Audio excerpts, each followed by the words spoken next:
Bienvenue sur Ici Éco. Le ministère des Finances a mis sur les rails le projet de budget pour l'année 2026. Le ministre Yassine Jaber a affirmé que ce projet de budget met l'accent sur l'équilibre entre les recettes prévues et les dépenses, sans enregistrer de déficit pour le Trésor. Le budget élaboré prévoit en plus des charges essentielles liées aux dépenses de l'État, certains projets de développement destinés à stimuler l'investissement conformément aux besoins fondamentaux, en concertation avec les ministères concernés. L'amélioration des recettes est le fruit de plusieurs mesures qui ont contribué à limiter l'évasion fiscale et à améliorer les procédures douanières. Ces mesures ont permis d'augmenter sensiblement les revenus du Trésor et d'offrir au ministère des Finances la possibilité d'entamer les premières étapes du financement des allocations pour la reconstruction et la réhabilitation des infrastructures dans les régions touchées par les agressions israéliennes, ainsi que l'amélioration des prestations dans les domaines de la santé, des services sociaux et de l'éducation. Une fois de plus, le ministre des Finances a confirmé que son ministère est engagé à présenter le budget dans les délais constitutionnels. Le texte sera donc transmis au Conseil des ministres dans les prochains jours, d'ici la fin août, afin que le Conseil des ministres puisse l'examiner et l'approuver avant le début du mois d'octobre, pour ensuite l'adresser au Parlement.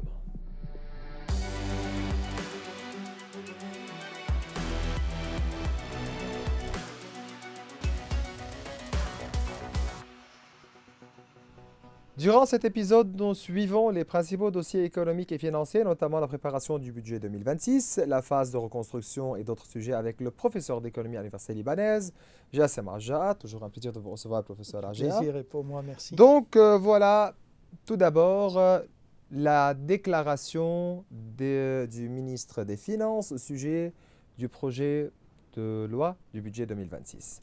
Peut-on dire que le Liban sera en mesure d'atteindre les objectifs budgétaires annoncés, notamment en matière de déficit et de recettes réalisées? Alors, tout d'abord, merci de m'avoir invité. C'est un honneur pour moi, merci.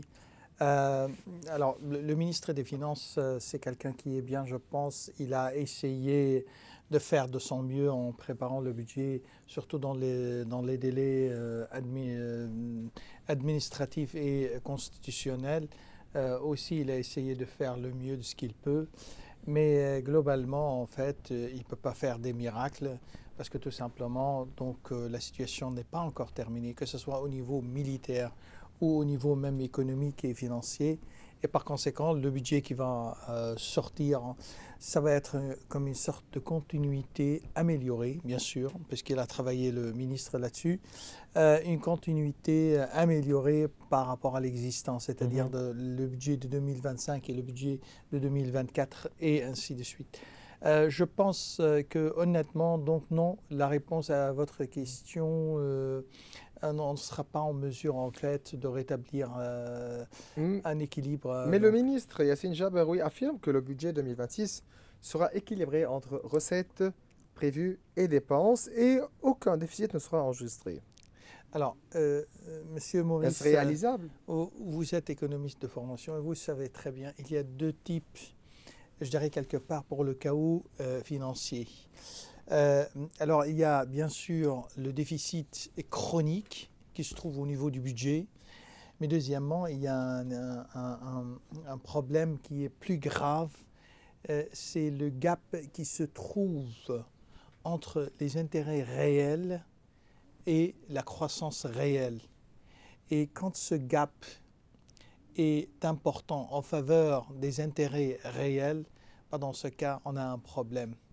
Je pense qu'au niveau de la balance primaire, on est loin de pouvoir couvrir les intérêts de la dette qui, jusqu'à maintenant, et dans tous les budgets d'après la crise, ont ignoré complètement ce qui s'appelle en fait dette de l'État envers la Banque centrale et envers les banques. C'est comme si ça n'existait pas et je ne sais pas comment ils vont résoudre le gap entre l'actif et le passif dans le secteur financier, alors que ils ne reconnaissent même pas en fait la dette là-dessus.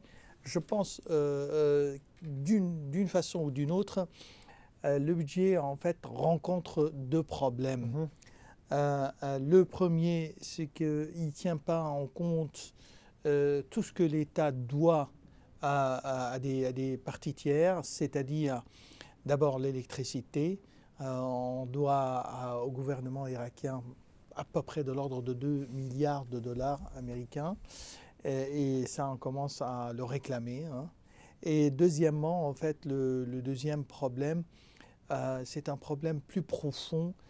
C'est vraiment un problème économique, c'est-à-dire que la balance primaire n'arrive pas à couvrir même la charge de la dette ou le service de la dette là-dessus. Et donc, c'est pour cette raison, non, honnêtement, je ne pense pas, personne ne serait en mesure de nous aider tant que le problème ou le côté politique n'a pas été résolu. Le ministre évoque des mesures de réforme qui ont été prises par son ministère pour accroître les recettes au niveau de la lutte contre l'évasion fiscale, l'amélioration des procédures douanières, etc. Le Liban a-t-il réellement accompli des progrès au niveau de l'évasion, de lutte contre l'évasion fiscale, etc. Non, je ne pense pas, honnêtement. Donc, parce que, si vous voulez, M. Maurice, l'idée globale, c'est que quand il y a du cash, automatiquement, il y a une évasion fiscale. On dit dans le raisonnement financier que aucune personne possédant une logique humaine, quand elle a un cash entre ses mains, en fait, va déclarer ça au gouvernement. Je dirais personne. En fait, on considère que la personne est anormale plutôt quand elle déclare ce qu'elle a entre ses mains comme étant... Et ça, c'est la science. C'est pas une invention, en fait. C'est de la science. On a observé ça tout au long de l'histoire. Donc, chaque fois qu'il y a du cash, automatiquement, il y a une évasion fiscale. Et c'est fini. Et ça, c'est dans les pays les plus développés, même aux États-Unis, en France, en Grande-Bretagne, partout, c'est la même chose. C'est pour cette raison, je dirais, le front sur lequel il faut vraiment combattre, c'est le front du cash, c'est combattre le cash. Et là, je pense que tant que le cash est là, on n'y arrivera pas. Alors maintenant, au niveau des mesures que le ministère avait prises, je pense oui, ils ont fait un effort assez intéressant, mais il n'est pas suffisant en tant que, il n'est pas suffisant. Je vais vous dire une chose. On considère qu'à peu près plus, et ça c'est une étude qui a été mentionnée par l'IMF, plus que 50% des hommes d'affaires, je dirais, ou plutôt des milieux des affaires, a systématiquement en fait une évasion fiscale dans ses comptes. Ils possèdent deux books, donc l'un qui est officiel et puis l'autre qui est non officiel, ou plutôt réel. Et là, c'est un problème. Ce qui a aidé à cela, c'est d'abord la crise, et deuxièmement, c'est que beaucoup de personnes et beaucoup de sociétés considèrent que le gouvernement n'offre rien aux citoyens. Donc pourquoi payer d'impôts alors que je ne reçois rien en contrepartie? Et c'est là le vrai problème, je pense, là-dessus. Le ministre des Finances, Yassine Jaber, a signé avec le directeur régional de la Banque mondiale, Jean-Christophe Carré, un prêt d'un montant de 250 millions de dollars destiné à la reconstruction des infrastructures dans les régions touchées par les agressions israéliennes. Ce prêt constitue une dotation initiale pour la création d'un fonds dédié à la restructuration des infrastructures dans les zones sinistrées. Les responsables espèrent que le montant total de ce fonds atteindra 1 milliard de dollars et quelques. Ce prêt est consacré donc aux infrastructures, routes, électricité, écoles, eaux, hôpitaux et autres endommagés dans les différentes régions durant la dernière guerre. Quelle est votre appréciation pour ce prêt et du coût supplémentaire que devra supporter le Liban pour financer la reconstruction? Je pense que c'est une bonne chose. Hein. Honnêtement, c'est une bonne chose parce que quand même, le grand danger auquel se heurtent aujourd'hui les citoyens du Sud, c'est avant tout en fait l'immigration, parce qu'ils quittent leur région, ils n'ont rien en fait là-bas, il faudrait reconstruire tout pour pouvoir rester là-bas. Autrement, c'est une région qui va être une région zombie, donc personne ne se trouve là-bas, et ça c'est dommage.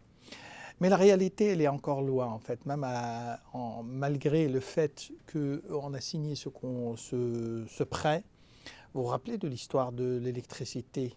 On l'a signé aussi avec la Banque mondiale et on n'a rien reçu. Pourquoi? Parce qu'on a demandé un certain nombre de réformes qui n'ont pas été faites. Et même pour des raisons politiques. Et pour des raisons politiques, sûrement, en fait, la politique, elle est au centre là-dedans. Et aujourd'hui, c'est la même chose. Mhm. Donc, Donc, vous voulez me dire que ce prix va rester sur je papier? pense, oui, je le pense honnêtement. Et même dans les meilleurs des cas, imaginez-vous que pour des raisons humanitaires, on accepte de donner l'argent.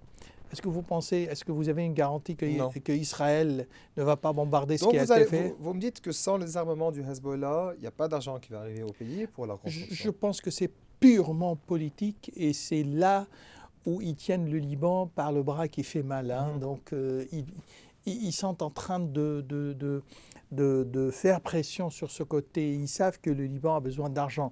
Aujourd'hui, ou plutôt dans la période qui a suivi la crise, c'est-à-dire entre 2022 et 2000, oui, jusqu'à 2024 à peu près, le changement de régime en Syrie, on avait beaucoup de flots d'argent dont on ne connaissait pas la source, et ça c'est quelque chose qui est reconnu mondialement. Mhm. Aujourd'hui, tout ça, ça a été fermé. Mhm. Donc comment on va faire avec les gens?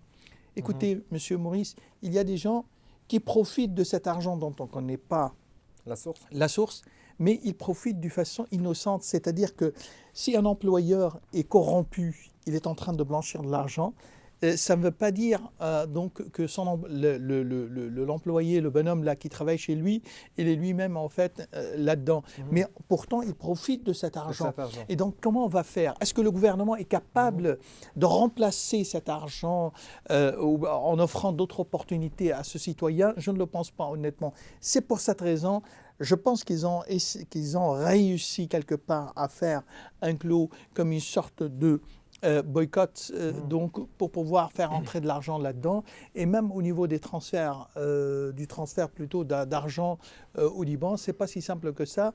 J'ai entendu, je ne suis pas sûr, mais c'est des choses que j'ai vues sur les réseaux sociaux. Ils disaient que on a essayé d'envoyer d'un tel ou tel pays, on n'a pas réussi à le faire, donc vers le Liban. Pourquoi? Parce que l'inclusion du Liban sur la liste grise a fait, et ça c'est politique aussi. Donc voilà, le Liban a été officiellement inscrit sur la liste grise du groupe d'action financière Gafi le 25 octobre 2024.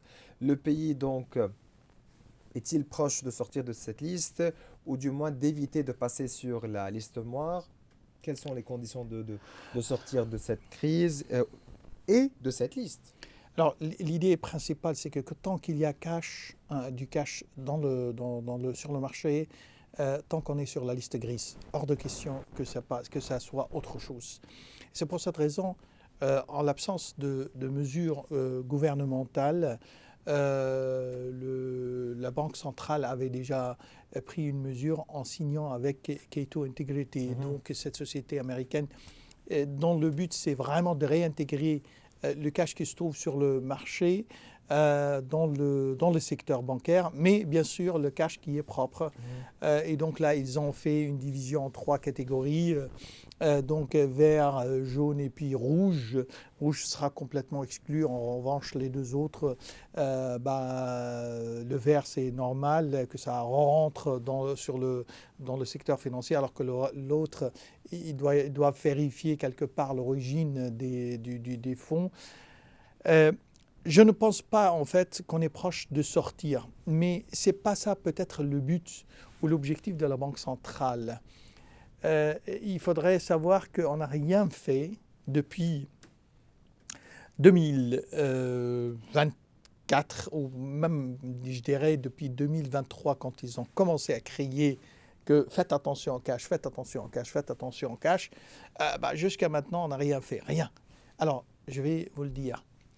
Il y a un certain nombre de commerces qui sont gravement entachés par des accusations de blanchiment d'argent. Et parmi cela, c'est en fait tout ce qui est commerce d'or. Ça, c'est gravement entaché. Et je crois que l'une des missions de Cato Integrity, c'est vraiment de faire comme une sorte de booklist, donc pour pouvoir enregistrer. Mais vous dites quoi aussi à propos du Qard al-Hassan, à ce niveau? Comment traiter avec le Qard al-Hassan? Qard al-Hassan, de toute façon, Je pense que c'est purement politique, quelque part, parce que je crois que le gouverneur de la Banque centrale, il était clair à ce sujet. Il est interdit, en fait, de traiter avec n'importe quelle institution qui ne soit pas, en fait, qui n'a pas de licence de la Banque centrale. Donc, c'est assez clair. Euh, c'est plutôt de la mission du ministère de l'Intérieur. Alors, je ne pense pas qu'ils vont pouvoir faire quelque chose parce que déjà, à ce stade, ils ont déjà une sorte de confrontation, un front avec le Hezbollah, avec l'exclusivité des armes, et donc ils ne vont pas pouvoir faire ça. Alors l'idée, et c'est là ce que je voudrais dire, vu qu'il y a comme une sorte de siège tout autour du Liban, je ne pense pas que, en fait, le Qard al-Hassan il possède les ressources nécessaires pour sa continuité. Vous le savez, n'importe quelle institution financière a besoin d'une façon ou d'une autre l'injection systématique, parce que l'argent quand même, c'est prêté à beaucoup de gens. Je crois qu'il y aura une sorte de confrontation à ce niveau, mais son influence commence à en fait s'atténuer avec les mesures que K2 Integrity. Alors il y a à ce stade, et si vous me le permettez, un certain nombre de critiques. Ils sont en train d'essayer un certain nombre peut-être des gens qui ne sont pas contents donc, de la signature du contrat entre la Banque centrale et K2 Integrity. Ils sont en train d'essayer de faire, si par le biais de la loi, parce que en considérant que le contrat il n'est pas légal, etc., de casser ce contrat. Pourquoi? Parce que, si vous voulez, la gage de sécurité, c'est ça le but de la Banque centrale, c'est de ne pas entrer sur la liste noire. C'est ça. Le Parlement libanais avait adopté la loi sur la restructuration et la réorganisation du secteur bancaire, mais son application reste liée à l'approbation du projet de loi sur le GAP. Si les choses avancent comme prévu, peut-on espérer une sortie de la liste grise ou du moins éviter la liste noire? Alors, une idée, une condition à mon sens essentielle et nécessaire, c'est qu'il faut arrêter le cash.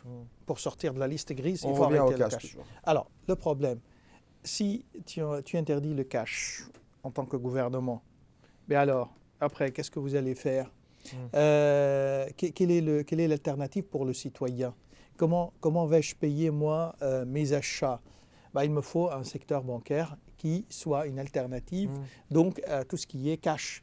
Et là-dessus, je pense que aussi, c'est pour cela ils sont en train, je ne sais pas si vous avez constaté cela, ils ont fait en fait d'abord la restructuration du secteur bancaire et maintenant ils vont faire cette loi sur le gap entre passif et actif. Et pour pouvoir un tout petit peu voir ce qu'il en est à ce niveau, pour pouvoir interdire le cash. On sera un jour dans une situation où vraiment le cash est interdit. Le cash est interdit au moins pour un certain nombre de sommes. Et on ne peut pas se faire l'intelligent en disant, voilà, je vais payer par cash, bien au contraire, mais c'est de l'argent entre mes mains. Parce que même le commerçant, il ne peut plus faire cela. Il a besoin de déposer cet argent dans la banque. Il faudrait qu'il justifie l'origine de cet argent. Et je ne pense pas que K2 Integrity est tellement, ou plutôt sont tellement naïfs ou des débutants pour pouvoir en fait accepter tout ce qu'on leur dit. Ah ben voilà, ça c'est bien du business. Non, la réalité est plus loin que ça. Des jours assez difficiles sont en attente d'un certain nombre de personnes qui possèdent du cash. La loi sur le GAP devrait être prête avant la fin de l'année, si le rythme actuel de travail est maintenu. Ce calendrier réaliste pourrait ouvrir la voie pour la première fois depuis le début de la crise à de véritables solutions dès 2026. Celle-ci inclurait donc un plan global de répartition des pertes équitable pour les déposants, permettant de rétablir le fonctionnement du secteur et de respecter à la fois les règles de justice financière et les exigences internationales. Aujourd'hui, selon le gouverneur de la Banque du Liban, Karim Saïd, la priorité est de rééquilibrer le bilan de la Banque centrale. Il s'agit d'une étape essentielle pour restaurer la confiance et la stabilité monétaire. Mais cela ne peut être atteint que par un traitement objectif des dépôts, un recours progressif aux outils modernes de politique monétaire et une réévaluation transparente du bilan de la Banque centrale. Quelle est l'importance de la loi de régulation bancaire? Alors ça me fait un tout petit peu peur, si vous voulez. Donc je vais être un tout petit peu franc avec vous. Ça me fait peur. Il faut des spécialistes parce que un certain nombre de sujets assez complexes. Alors regardez bien ce qu'il en est. Vous avez un secteur bancaire paralysé par la dette de l'État. Qui dépend en fait de la reconnaissance de la dette de la Banque centrale envers lui. Vous avez une banque centrale dont le bilan est tellement endommagé par les prêts pour le gouvernement. Vous avez un gouvernement qui ne reconnaît absolument pas ses dettes envers le secteur bancaire. Et en plus que ça, il s'est interdit au fur et à mesure du temps à faire des réformes. Donc, il s'est abstenu, que ce soit volontairement ou involontairement, ou par ignorance, ils se sont abstenus à faire des réformes. Alors, qu'est-ce que vous attendez de la loi? Qu'est-ce que vous allez faire de la loi? Quelle politique monétaire la Banque centrale va-t-elle suivre? Quel type de réforme vous allez pouvoir faire? Les choses sont tellement dynamiques là-dessus. Je suis en train de travailler, de faire une recherche là-dessus, en fait, une recherche scientifique pour voir quelle optimisation. Parce que vous savez, une des solutions qui n'a pas besoin vraiment de tête ou n'a pas rien, c'est d'injecter de l'argent. Mais personne ne vous donnera de l'argent tant que vous n'avez pas fait de réforme. Et c'est là où il y a vraiment un principe extrêmement important. Moi, ce que je crains le plus, c'est qu'il rajoute une condition supplémentaire, à savoir tout simplement accountability, donc c'est questionner les gens qui étaient dans des postes de responsabilité pour savoir la corruption, d'où est-ce que ça vient, qui en a profité, ainsi de suite. S'ils mettent ça comme une condition, vous le savez très bien que beaucoup de responsables dans le secteur public en les mains dans les assiettes, et donc je pense qu'ils vont être rattrapés et ça, ils n'accepteront pas. C'est pour cela, si vous voulez, on est à un endroit où vraiment, ce n'est pas une simple discussion au niveau du Parlement libanais.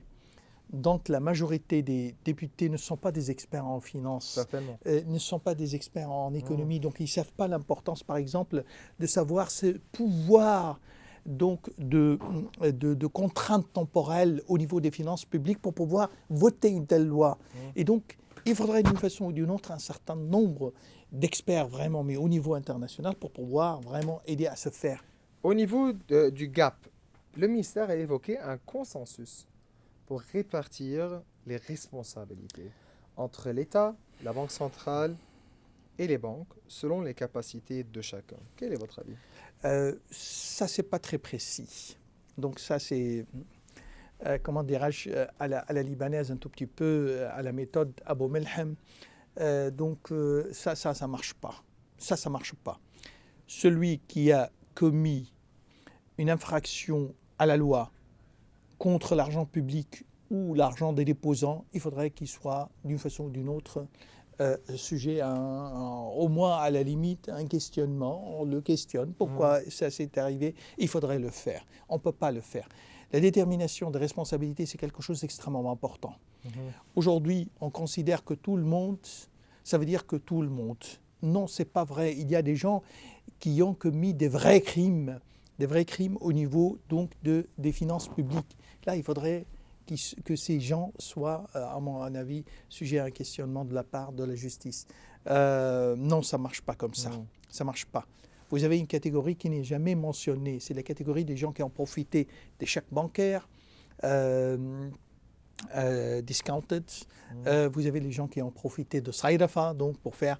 Vous avez les commerçants qui ont profité énormément donc du programme donc du gouvernement de Hassan Diab. Les subventions. La subvention. Donc, vous avez en fait tout ce qui est comme smuggling, donc la contrefaçon de toutes ces je dirais, biens et services qui ont été subventionnés, donc qui sont partis vers la Syrie. Donc dire consensus, c'est faux. Je pense que c'est injuste. C'est la méthode Abou Melhem et c'est pas scientifique. Le gouverneur de la Banque du Liban, Karim Saïd, a réaffirmé à plusieurs reprises son rejet absolu de l'idée de radier les engagements inscrits au bilan de la Banque centrale, considérant qu'une telle mesure aurait un effet dévastateur sur la confiance envers l'institution monétaire et sur la crédibilité du processus de réforme. Il a souligné que toute solution au gap doit passer par une loi transparente qui respecte les droits de tous les déposants selon les priorités claires, encourage le retour des investissements et assure une répartition équitable des prêts. Alors, je vais vous le dire, je vais vous donner un exemple vivant. Est-ce que vous savez ce qui se passe au niveau des États-Unis quand ils n'arrivent pas à voter la loi du budget, le projet de loi de budget et ils entrent dans un mécanisme qui s'appelle le shutdown. Alors, au niveau du mécanisme, ils commencent à décroître tout ce qu'il y a comme service public. Ils arrêtent les employés donc, du secteur public. Et à la fin, ils ferment complètement la boutique. Et vous savez, c'est quoi la dernière chose qu'ils arrêtent de payer? C'est la dette de l'État. Et donc, la dette de l'État, c'est quelque chose d'essentiel. C'est vraiment, ça part de ce qu'on appelle la confiance. Si on n'arrive pas à tenir son propre engagement, ça veut dire qu'on est incapable de le faire. Je pense qu'il a entièrement raison. Il faudrait reconnaître les droits des banques envers la Banque centrale et aussi envers l'État. Et il faudrait, c'est ça ce qui est le plus important, reconnaître le droit des déposants. Il faudrait donner aux déposants leur argent sans qu'il y ait un centime de moins. Et si on se rappelle du projet qui a été présenté par le gouvernement de Najib Mikati et au niveau des engagements inscrits au bilan de la Banque centrale, donc ce projet-là proposait l'idée de radier ces engagements. Alors de toute façon, il y a une décision de la part du Conseil, non, c'est pas du Conseil constitutionnel, c'est le Conseil d'État. Conseil d'État, oui, qui a annulé cette décision. Parce que vous savez, c'est une décision administrative. Et donc, on était à 60 milliards de dollars. Ah ouais, voilà. Et donc, ils n'ont pas ne sont que les dépôts des déposants. Les déposants, non, non. Mais ça, c'est un crime. C'est ça le crime. Le crime, c'est de toucher à l'argent des déposants. D'accord ? Parce que vous le savez très bien, tout le monde le sait, dans le monde entier, les banques, quand les banques prêtent l'argent, elles prêtent l'argent des déposants. Mais c'est pour cette raison, il y a ce qu'on appelle en fait les réserves obligatoires. Mais c'est quoi les réserves obligatoires ? Mais c'est une partie de cet argent des dépôts qui en fait sert à protéger ces dépôts. Donc l'État doit rendre l'argent à la Banque centrale, la Banque centrale donc pourra rendre l'argent aux banques et donc couvrir en fin de compte les dépôts des déposants. Exactement. Donc après, il ne faut pas négliger le processus de accountability. Et donc il faudrait que la justice de responsabilité prenne en considération, ou plutôt prenne le dossier entre ses mains, c'est vraiment de regarder et d'établir les responsabilités. On ne peut pas dire on accepte, vous prenez 50%, je prends 50% comme ça, on essaie un consensus. C'est inadmissible ça. C'est inadmissible, les responsabilités diffèrent. Vous le savez très bien, vous avez 27 milliards de dollars de somme d'argent qui dans le destin est inconnu selon le député Brahim Kanaan. Vous avez en fait 6 milliards de dollars, je ne sais pas qu'est-ce qu'ils ont fait avec ça, dans le ministère des télécommunications. Vous avez en fait pratiquement plus que 1,5 milliard à 2 milliards annuellement, un manque à gagner pour l'État sur le port de Beyrouth. Vous savez, c'est un crime de dire c'est un consensus. C'est toujours un plaisir de vous recevoir, professeur Jassem Raja. Vous êtes professeur d'économie à l'Université libanaise. Merci à vous. Bien voilà, mes chers téléspectateurs, nous arrivons à la fin de cette émission. Vous pouvez revoir tous nos épisodes sur nos réseaux sociaux. Au revoir.